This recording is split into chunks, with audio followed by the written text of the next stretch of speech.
Hello my dear ones.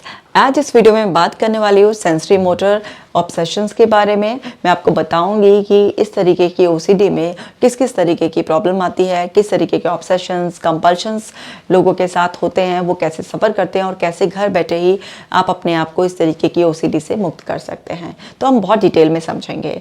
उससे पहले कि हम वीडियो शुरू करें, आप ऐप को डाउनलोड कर लीजिए ताकि इस प्रोसेस को बहुत फास्ट बनाने के लिए आप ब्रीदिंग एक्सरसाइजेज और मेडिटेशन करें। Dear depression let's break up, जो कि एक मास्टरपीस है, उसे ज़रूर पढ़िए और पढ़ाइए। और इस विश्वास के साथ इस वीडियो को देखेंगे और सीखेंगे कि बिना दवाई के ठीक होना पूरी तरीके से आसान है, आसान है, आसान है। इसको आप रट लेंगे और घर बैठे ही जब आप ठीक हो जाएं तो दूसरों की मदद करने के उद्देश्य से आप अपनी जर्नी हमारे साथ भी शेयर कीजिए, आगे आइए, मदद कीजिए ताकि लोगों का विश्वास बढ़े कि घर बैठे ही वो फ्री में अपना इलाज करा सकते हैं और एक बढ़िया शानदार ज़िंदगी जी सकते हैं। तो चलिए वीडियो को शुरू करते हैं। देखिए, ये है ओसीडी का साइकिल।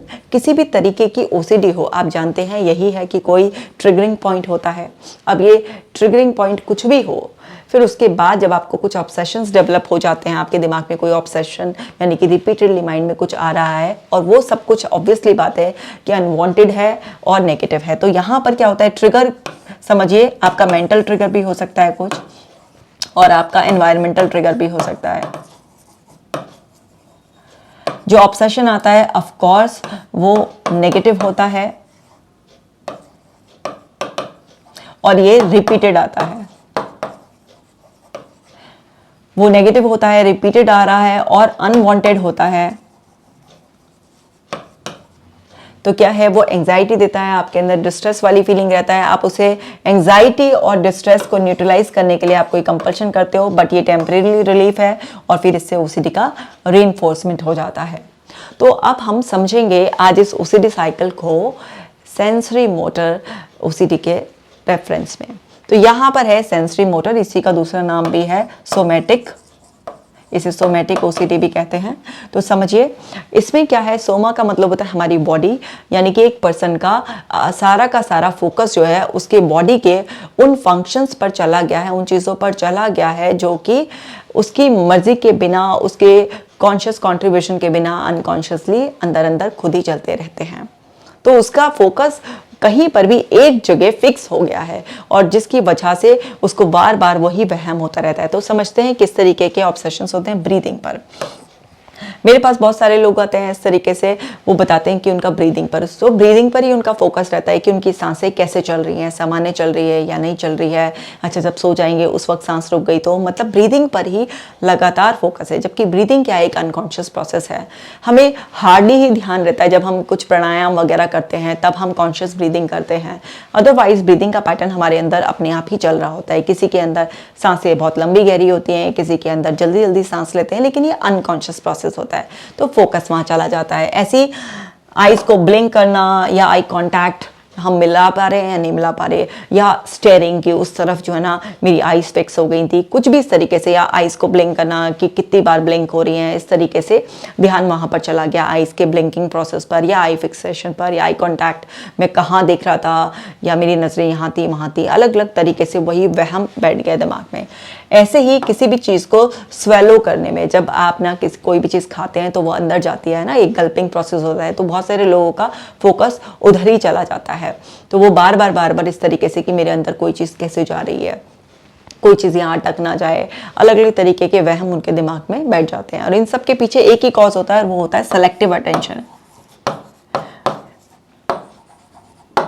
मतलब बाई चांस की बात है, आपके दिमाग में कोई थॉट आया होगा या कहीं पर फोकस गया, आपने पहले कुछ नोटिस कर लिया जो आपने पहले नोटिस नहीं किया था, और वहीं पर ही किसी भी नेगेटिव फीलिंग के जुड़ने की वजह से वो फोकस वहीं पर हो गया, सेलेक्टिव अटेंशन हो रही है। तो अब आपकी अटेंशन किसी भी एक ऐसे प्रोसेस पर चली जाएगी तो अननेसेसरी वो बॉदरेशन क्रिएट करेगा। तो यहाँ पर भी चला जाता है। ऐसी पल्स और हार्ट बीट पर लोग अपनी हार्ट बीट ही चेक करते रहते हैं, लाइक कि सही चल रही है नहीं चल रही है, पल्स रेट कितना चल रहा है, तो वहीं पर ही उसी के पीछे बिल्कुल जैसे दिमाग पड़ गया है। ऐसे ही हंगर पे, भूख लग रही है, नेचुरल लग रही है, अच्छा मुझे भूख क्यों नहीं लगी है, अच्छा अभी लग रही है तो ये रियल भूख है, या फिर ऐसे ही मुझे लग रही है, मुझे वहम हो रहा है कि मुझे भूख लग रही है, तरह तरह के वही सब थॉट प्रोसेस चलता रहता है। या किसी भी स्पेसिफिक बॉडी पार्ट पर चला गया ध्यान कि मेरा जो लेफ्ट गाल है वो राइट गाल जो है वो बिल्कुल बराबर है या नहीं है, नहीं उसमें अंतर है, ये है वो है, कहीं पर भी किसी भी तरीके से वो ना मतलब ध्यान इस तरीके से चले जाना।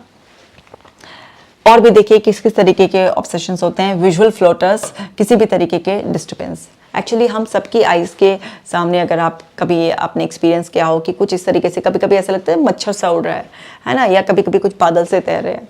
जैसे मैं भी स्पेक्स लगाती हूँ, तो एक बार मुझे भी ऐसा लगा था, तो मैंने अपने भाई से पूछा, क्योंकि मेरा भाई इसी लाइन में है, तो उसने मेरा आई टेस्टिंग किया और मेरा चश्मा बनाया। तो उसने बोला दीदी ये ना ऐसे फ्लोटर्स होते हैं, कभी कभी ऐसे दिखते हैं उस पर, और जस्ट वैसे कोई प्रॉब्लम नहीं होती है। तो चलिए उसे समझाया और समझ में आ गया और वो बात खत्म हो गई। लेकिन अगर किसी का पूरा इसमें यू नो लाइक फोकस ही यहाँ पर डालते वो और कुछ इस तरीके का थॉट प्रोसेस किया, अरे कुछ तो बात होगी, यहाँ पर ये दिख रहा है, तो वो उसको क्या है धीरे धीरे ऑब्सेशन भी डेवलप हो सकता है। तो ये फ्लोटर्स जब आपको हर समय अपनी आंखों के सामने दिखते रहेंगे, किसी भी तरीके का और भी कोई विजुअल डिस्ट्रैक्शन है, कोई इमेज आपके दिमाग के सामने इस तरीके से आ रही है, तो वहाँ पर क्या होगा, वहाँ पर आपको लगातार एक बॉदरेशन बनी रहेगी और वहाँ पर आपको अनकंफर्टेबल फीलिंग्स आती रहेंगी। तो इस तरीके के फ्लोटर्स पर भी जो है ना लोगों का फोकस कई बार चला जाता है। इसी तरीके से पोस्चर पर या लिम्स की पोजीशनिंग पर, you know like left right दोनों बराबर हैं या नहीं है, या पोस्चर खड़ा होने का, बैठने का, लेटने का सही है या नहीं सही है, उसी चीज़ को ही लोगों को ऑब्सेशनल वे में बार बार उसी पर ध्यान जाना। इसी तरीके से फीलिंग ऑफ क्लोथिंग, मतलब जो आपने कपड़े पहन रखे हैं वो स्किन पर कैसा फील हो रहा है, अभी कंफर्टेबल फील हो रहा है, नहीं अभी मुझे ठीक लग रहा है, नहीं लग रहा है, अलग अलग तरीके के फैब्रिक, अलग अलग तरीके की फिटिंग्स, इन सब चीज़ों पर ध्यान चले जाना। इसी तरीके से ब्लैडर और बावल मूवमेंट होना, तो यू नो लाइक बार बार एक वहम सा होता रहता है कि हाँ अभी मुझे यूरिन का प्रेशर है नहीं है, जबकि एक एक्चुअली नेचुरल मैकेनिज्म सेट है कि जब भी ऐसा कुछ होगा तो आपको एक अलार्मिंग साइन महसूस होगा और आप जाएंगे, है ना। लेकिन यहाँ पर क्या है, एक वहम की तरह से खुद ही एक आपका कॉन्शियस फोकस उधर चला गया है, एक अनकॉन्शियस प्रोसेस पर आपका कॉन्शियस फोकस चला गया है।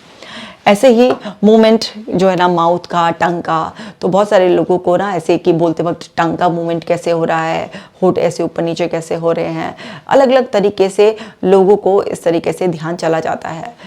ऐसे ही कोई भी पेन, इंजरीज, कुछ भी कहीं पर भी कोई स्कार कुछ होता है उस पर ध्यान चला जाता है। तो बेसिकली जो मैं कहना चाह रही हूँ वो लोगों का अनकॉन्शियस प्रोसेस पर ध्यान चला जाता है। जैसे मेरे पास एक केस आया, उसका इसी चीज़ पर ध्यान चला गया कि मेरे अंदर ये जो थॉट मैं सुन रहा हूँ, मेरे कान से मेरे दिमाग में बात कैसे जा रही है, और जब हम जा रहे हैं तो वो दिमाग उसकी सेंस कैसे लगा रहा है, फिर हम बोल रहे हैं तो वो दूसरे को कैसे समझ में आ रहा है। मतलब ब्रेन के जो नेचुरल फंक्शन है उसी पर ही जो है ना आपका फोकस चला गया। तो किसी भी बॉडी के पार्ट पर, किसी भी फंक्शन पर आपकी अटेंशन वहीं पर है, मतलब आप एक सेलेक्टिव एरिया में आप फिक्स हो गए हैं। तो वहाँ पर लोगों को तरह तरह के इस ऑब्सेशन की वजह से वहम होने लगते हैं। किसी को लग रहा है कि मेरी आइज़ जब मैं देखता हूँ तो आइज़ फिक्स हो जाती हैं, किसी को ब्रेन का फंक्शन कैसे काम कर रहा है, किसी को हार्ट बीट नॉर्मल चल रही है नहीं चल रही है, किसी को ब्रीदिंग का, किसी को किसी चीज़ का, किसी को किसी चीज़ का। तो सबको अलग अलग तरीके के लक्षण आ सकते हैं। लेकिन इसमें एक खास बात क्या है, इसमें जो भी कुछ हो रहा है वो आप ही के इस पूरी बॉडी के अंदर किसी भी पार्ट को लेकर, किसी भी फंक्शन को लेकर, सब कुछ सारा का सारा आप ही के अंदर हो रहा है। इसमें कोई ऐसा वो नहीं आ रहा है वहम कि अगर मैंने ये नहीं किया तो वो मर जाएगा और ये नहीं हुआ तो ये नहीं हो जाएगा। नहीं, वहाँ ना आदमी हाथ धो रहा, ना ही कोई दरवाजे कुंडे चेक करा, और ओसीडीज की तरह कुछ नहीं। इसका बस अपने ही उस पर किसी भी जो अनकॉन्शियस फंक्शन पर ध्यान चला गया और बार बार बार बार उसको जो है ना अपने ही सर्वाइवल का थ्रेट महसूस हो रहा है। क्योंकि अगर किसी भी इंसान को ऐसा लग रहा है कि उसका सांस ठीक नहीं चल रही है, या उसकी सांस आ रही है या नहीं आ रही है, या सोते वक्त सांस आएगी या नहीं आएगी, तो उसको ऐसा लग रहा है जैसे मेरी जिम्मेवारी हो गई है कि ये सांस लेने की, जबकि ये अनकॉन्शियस प्रोसेस है। तो यहाँ पर लोगों को जो है वो सबसे ज़्यादा क्या डेवलप होती है, हेल्थ एंग्जाइटी। और लोग क्या है अपनी हेल्थ एंग्जाइटी जो है ना, जब इस तरीके का, ये मतलब ऑब्सेशन तो है ही, ओसीडी तो है ही ना, बार बार कोई चीज़ आपके साथ हो रही है तो ओसीडी है। लेकिन इसका जो है क्या मेन कंसर्न, अगर हम एंग्जाइटी को स्पेसिफिक करें तो क्या है, हेल्थ की। मतलब अगर मेरे अंदर ये प्रोसेस इस तरीके से चला है तो क्या मैं हेल्दी हूँ। तो इस तरीके से डॉक्टर शॉपिंग करना, बार बार टेस्ट वेस्ट कराना, भी ये सब कुछ ऐसे लोगों में नॉर्मल देखा गया है। तो अब देखते हैं कि जनरली क्या क्या कंपल्शंस करते हैं, डिस्ट्रैक्शन, अपने आप को डिस्ट्रैक्ट करने की कोशिश करते रहते हैं। क्योंकि जब भी कुछ इस तरीके का प्रॉब्लम आती है तो बहुत सारे लोग अपने आप को डिस्ट्रैक्ट करते हैं, जानबूझ के कुछ और करने लगते हैं। तो कभी कभी वैसे डिस्ट्रैक्ट करना एक अलग बात है, लेकिन बार बार ऑब्सेशन आ रहा है, डिस्ट्रैक्शन है, तो डिस्ट्रैक्शन भी एक कंपल्शन बन जाता है।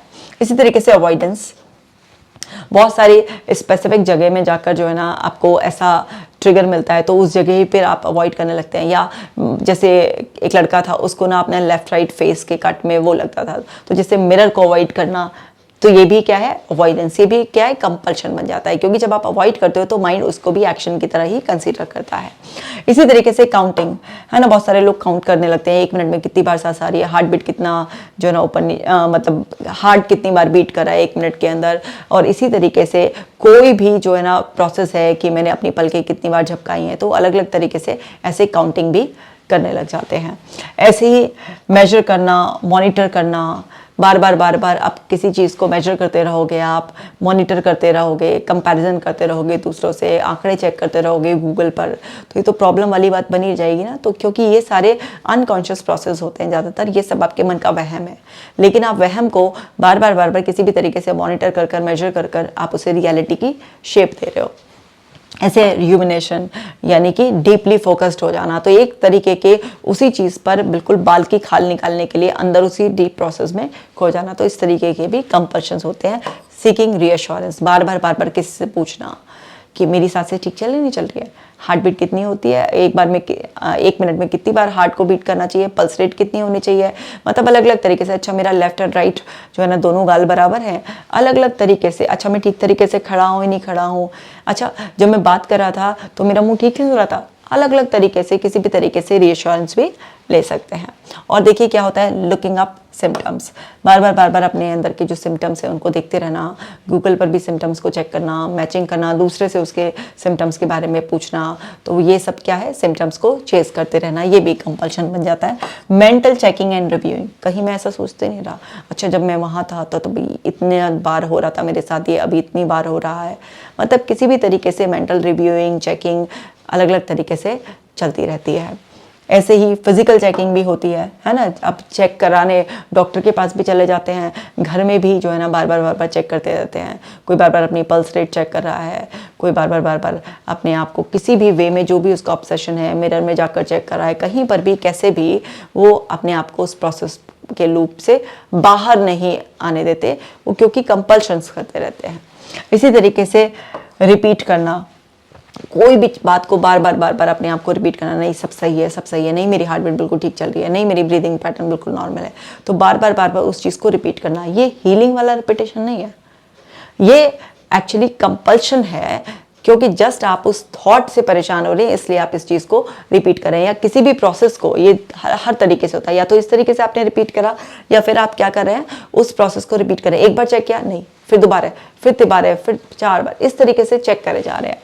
ऐसे ही थॉट्स को न्यूट्रलाइज करना, आपने एक थॉट है, उसके लिए आपने एक काउंटर थॉट बना लिया, वो counter thought realistic positive thought नहीं है, वो जस्ट कोई भी इसी तरीके से एक इंट्रूसिव दूसरे को इंट्रूसिव को आपने न्यूट्रलाइज कर लिया। तो वहां पर क्या होता है उसमें भी कि आप फंसते ही हैं, क्योंकि आप एक्चुअली जो इसका हीलिंग प्रोसेस है उसको फॉलो नहीं कर रहे हैं। बस जस्ट आप थॉट्स को न्यूट्रलाइज करने के लिए, नहीं ऐसा नहीं हो सकता, नहीं ऐसा नहीं हो सकता, जब भी वो थॉट आई आपने उसे न्यूट्रलाइज करने के लिए ऐसा कर दिया, तो यहाँ पर भी आपकी प्रॉब्लम बढ़ती रहती है। कुछ लोग प्रेयर्स, मंत्रास इस तरीके से विश करने लग जाते हैं, और फिर धीरे धीरे उनको इन चीज़ों का भी वहम होने लगता है कि कहीं मैंने अपनी प्रेयर्स में कुछ तो नहीं बोल दिया, नहीं कहीं मेरे मुंह से कोई विश तो नहीं निकल गई। इस तरीके के जो कंपल्शंस करते हैं, वो भी कंपल्शंस धीरे धीरे ऑब्सेशंस की शेप लेने लगते हैं।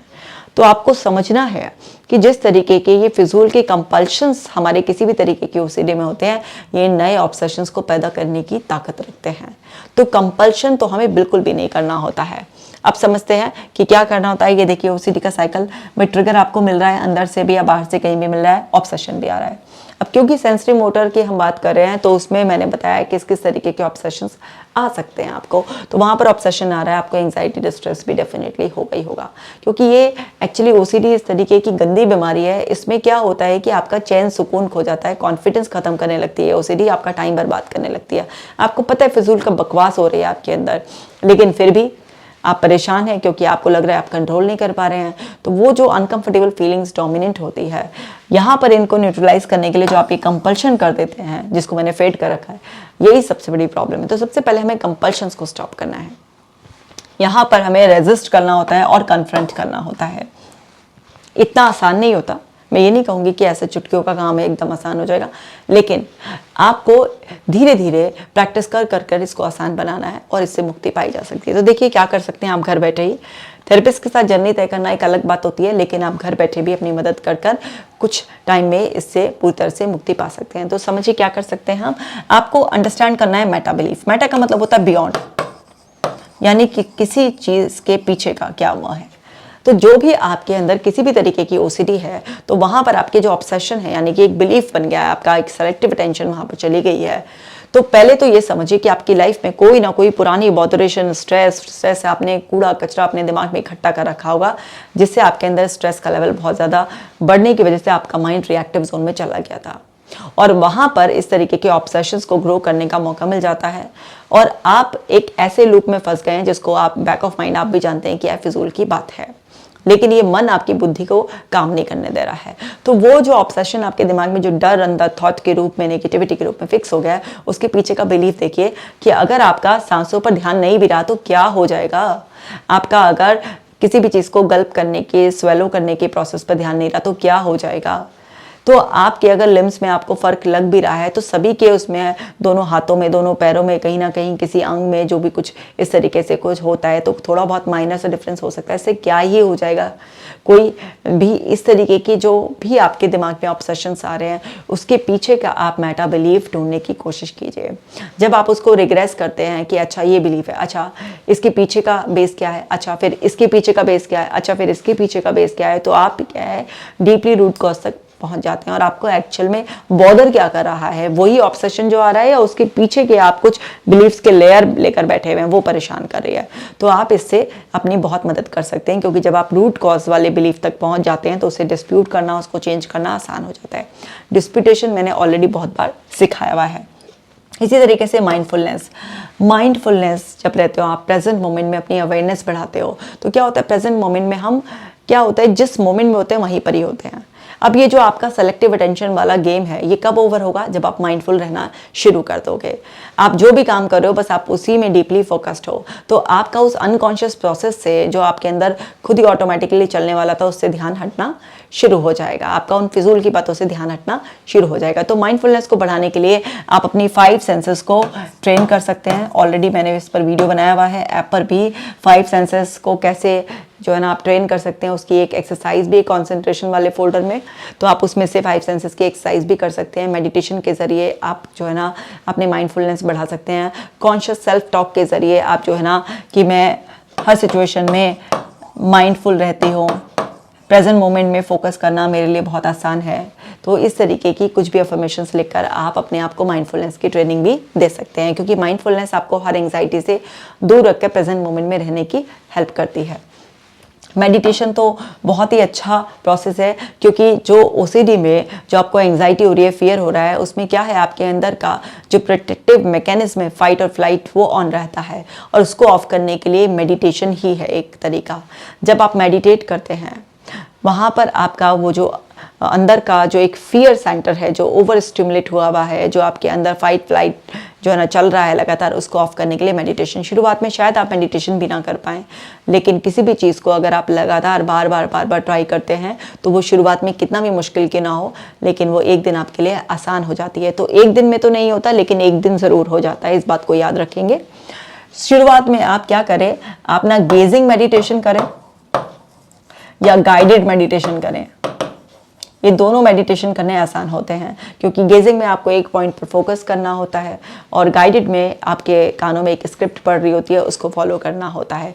साइलेंस में बैठने वाला मेडिटेशन ओसीडी वालों के लिए शुरुआत में बहुत मुश्किल होता है।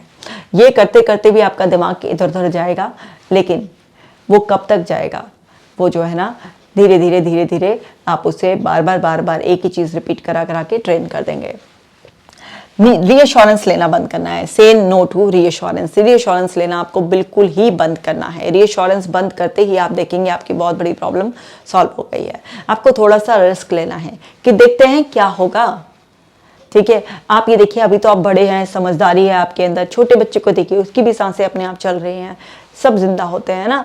जो लोग मेंटली रिटायर्ड होते हैं, जन्म से ही कुछ इस तरीके से पैदा होते हैं जिनको अपना होश हवास नहीं होता है, सांसें तो उनके अंदर भी चल रही होती हैं, हार्ट बीट तो उनका भी कर रहा होता है, उनके अंदर भी बहुत सारी ऐसी, जैसे पलकों का झपकना है या किसी भी तरीके का पेन और सब चीज़ें, अलग अलग तरीके के जो भी इसमें ऑब्सेशंस होते हैं वो सब तो उनके साथ भी कहीं ना कहीं होते हैं ना, लेकिन उन सब में उनका कोई कंट्रीब्यूशन नहीं होता। बेसिकली इस तरीके की सेंसरी मोटर ऑब्सेशंस जो वाली ओसीडी होती है, इसमें क्या होता है कि उन प्रोसेस पर आपका फोकस चला जाता है जिनसे आपका लेना एक ना देना दो और आपका कोई भी कॉन्शियस कंट्रीब्यूशन नहीं होता है। तो यहाँ पर हम रीअश्योरेंस लेना बंद करेंगे। डेफिनेटली एक्सपोजर तो करेंगे ही। एक्सपोजर पहले आप मेंटल करें और देन आप एक्चुअल एक्सपोजर करें, ठीक है। पहले आपको मेंटल करना है, देन आपको एक्चुअल एक्सपोजर करना है। मेंटल एक्सपोजर करना बहुत ही आसान है। आंखें बंद कर कर अपने आप को रिलैक्स कर कर अपने आप को देखेंगे, जो भी आपको अंदर सिम्टम आया है उस सिम्टम को आप देखेंगे फेस। जैसे आपको सपोज कीजिए ब्रीदिंग पर ही आपका फोकस चला गया, क्योंकि इस तरीके की ओसीडी में सबसे ज़्यादा जो क्लाइंट्स आते हैं वो ब्रीदिंग वाले बहुत ज़्यादा डोमिनेंटली आते हैं, या किसी की पल के झपकने वाला, या किसी के ब्रेन के फंक्शन पर उनका ध्यान चला गया है इस तरीके से, या कुछ लोगों को इस तरीके से भी होता है, उनके अपने बॉडी के स्ट्रक्चर को लेकर प्रॉब्लम होती है।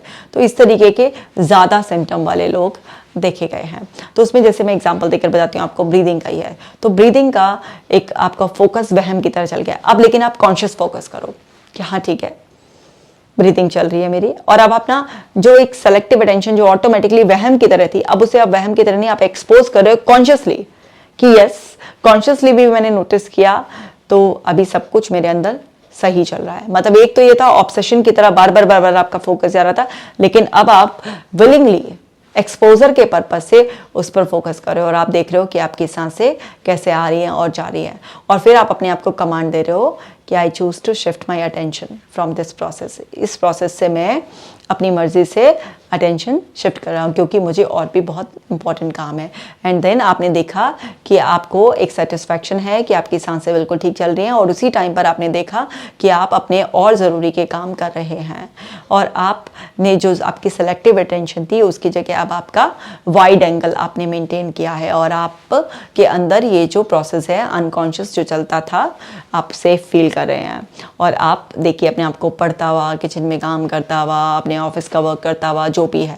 तो इस सब से क्या होगा, इस सब से आपके माइंड के पास ये मेंटल एक्सपीरियंस आएगा, और धीरे धीरे मेंटल एक्सपीरियंसेस कलेक्ट कर करके आपके अंदर की इन सब चीज़ों को, सिचुएशंस को हैंडल करने की कैपेसिटी बढ़ जाएगी। और फिर आप एक्चुअल में भी जो है ना देखेंगे, जब एक्चुअल में आप काम कर रहे होंगे किसी भी टाइम पर, तो उस टाइम पर भी आपके अंदर ये जो आपने मेंटल एक्सपीरियंसेस दिए होंगे अलग से एक सेलेक्टिव जोन में बैठकर, तो आपको ना वो एक्चुअल जब आपकी डे टू डे एक्टिविटीज़ होंगी उसमें ऑटोमेटिकली हेल्प करने लग जाएंगे।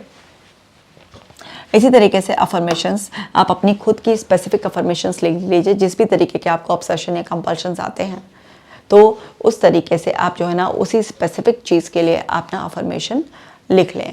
अफर्मेशन लिखने के बाद आपको मैंने अफर्मेशन लिखना एक वीडियो में बहुत ही डिटेल में सिखाया था।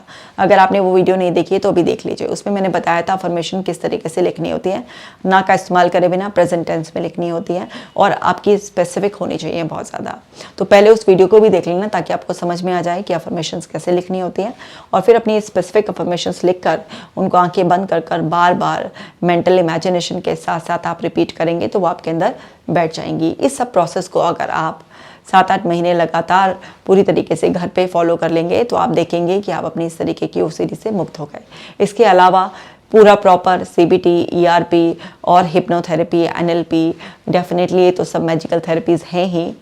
अगर इस तरीके, ये भी एक्चुअली उन्हीं की ही टेक्निक्स हैं, लेकिन क्या है कि पूरा CBT, पूरा ERP, पूरा हिप्नोथेरेपी, पूरा NLP का इतना लंबा प्रोसेस इस तरीके से वीडियोस में बताना इतना आसान नहीं होता है, लेकिन मैं पूरी कोशिश कर रही हूँ कि पार्ट्स में ही इस सब तरीके की वीडियोस में आप तक पहुँचा दूँ। लेकिन इस प्रोसेस को भी अगर आपने पूरे विश्वास के साथ फॉलो कर लिया तो आप इसी से ही ठीक हो जाएंगे। अदरवाइज़ जो है ना, आप किसी भी थेरेपिस्ट से मदद तो ले ही सकते हैं, और किसी थेरेपिस्ट के पास जाने से पहले आप इन्हीं को प्रैक्टिस कीजिए। आप देखेंगे कि 3 से 4 महीने में ही आप जो है ना पूरी तरीके से मतलब अपने अंदर चेंजेस देखेंगे पूरी तरीके से। का मेरा मतलब है कि एक इतना स्ट्रांग बिलीफ आपका बन जाएगा कि हाँ मैं पूरी तरह से ठीक हो सकता हूँ। तो आपके एफर्ट्स 3 से 4 महीने में ही डबल ट्रिपल हो जाएंगे और आप देखेंगे कि अगले 2-3 महीने में जो रिकवरी होगी वो बहुत ही रिमार्केबल होगी और आप पूरी तरह से ठीक हो जाएंगे। तो इस तरीके से आप अपनी घर बैठे ही मदद कीजिए। मुझे पूरी उम्मीद है कि आप पूरा दिल लगा कर प्रैक्टिस करेंगे। साथ के साथ ब्रीदिंग एक्सरसाइजेस तो आपको करनी ही करनी है। और कमेंट कर मुझे बताइएगा कि आपको ये वीडियो कैसा लगा। किसी और टॉपिक पर भी अगर आप वीडियो चाहते हैं तो ज़रूर लिख दीजिएगा, मैं उस पर जल्दी ही वीडियो बनाऊंगी। मैं मिलूंगी आपसे नेक्स्ट वीडियो में, तब तक आप अपना खास ख्याल रखिएगा।